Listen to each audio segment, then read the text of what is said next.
Muitos lutadores sobem ao ringue convencidos de que o mais importante é saber bater mais rápido e com mais força. Eles aperfeiçoam os golpes, trabalham nas combinações e acham que é exatamente isso que os levará à vitória. Mas, na realidade, muitas vezes as coisas acontecem de outra forma. Eles atacam e, no mesmo instante, recebem um golpe em resposta. Surge a sensação de que o adversário está sempre um passo à frente. Na verdade, o problema não está na velocidade nem na força. O problema é que a pessoa está literalmente lutando às cegas. A maioria se concentra em como desferir um golpe, mas quase não pensa em como evitar estar no lugar onde esse golpe vai acertar. Mas é justamente a capacidade de evitar ataques que determina se você permanecerá na luta ou não. É possível ter uma técnica excelente diante do espelho, mas assim que começa a troca real de golpes, toda essa teoria deixa de funcionar se não houver uma reação rápida. O principal erro é tentar processar o que está acontecendo através do pensamento consciente. Quando você vê um golpe e começa a pensar, agora vai ser um jab, preciso me desviar para o lado. Você já perdeu esse momento. Enquanto o cérebro formula a decisão, o corpo permanece parado e o golpe já atinge o alvo. Na luta não há tempo para análise. Tudo se decide em frações de segundo.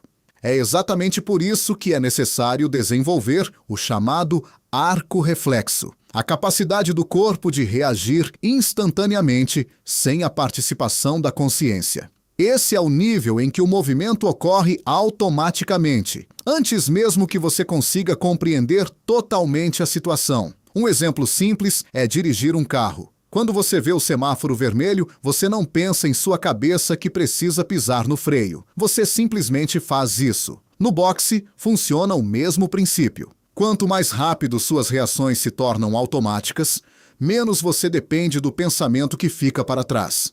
E é exatamente isso que separa o novato do lutador, que é difícil de acertar.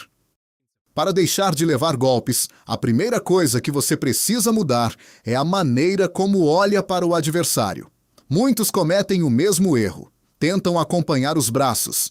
Isso parece lógico, afinal, são os braços que desferem o golpe. Mas, na prática, essa abordagem não funciona. As mãos são apenas a fase final do movimento. Quando você as vê, muitas vezes já é tarde para reagir.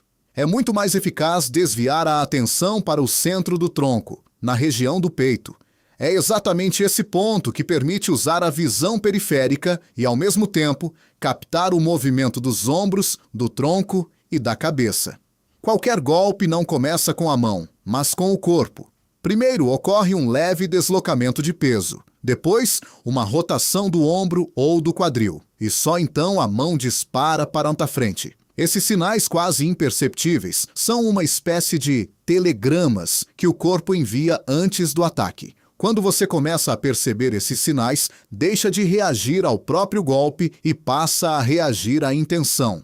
Isso lhe dá aquelas frações de segundo de vantagem que são suficientes para se esquivar ou mudar de posição. E aqui é importante entender: não é preciso fazer movimentos grandes e bruscos. Pelo contrário, quanto menos você se move, mais rápido consegue recuperar o equilíbrio e responder. Outro erro crítico é ficar parado após o ataque. Muitos lutadores, ao desferir um golpe, congelam na linha, tornando-se alvos fáceis para a reação do adversário. A defesa não deve existir separadamente do ataque. Ela deve estar integrada a ele. Cada golpe deve ser acompanhado por um movimento da cabeça, um deslocamento do tronco ou uma mudança de ângulo. É exatamente por isso que o trabalho de pés desempenha um papel fundamental.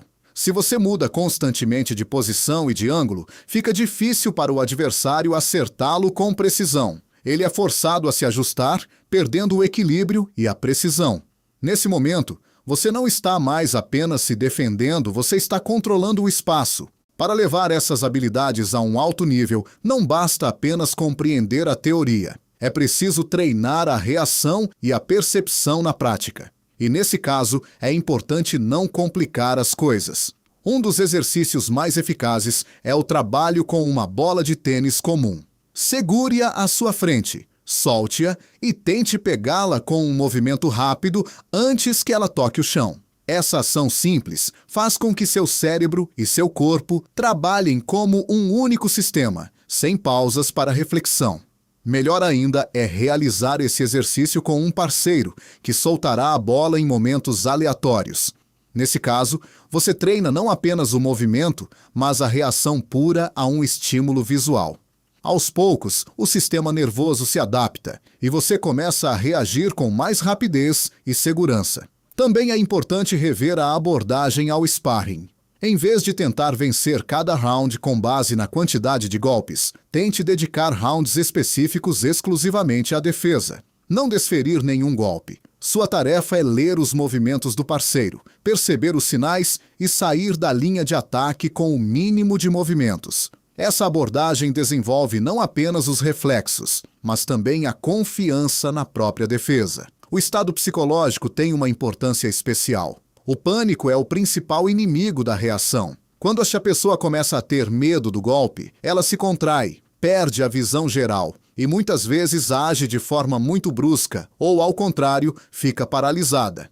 A calma, ao contrário, permite enxergar mais. Quando você não está sobrecarregado pelo medo, começa a perceber detalhes.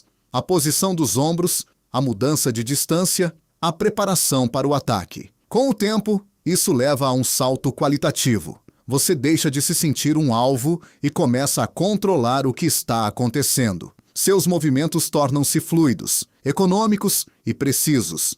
Para o adversário, fica cada vez mais difícil acertá-lo porque você já não está onde ele espera.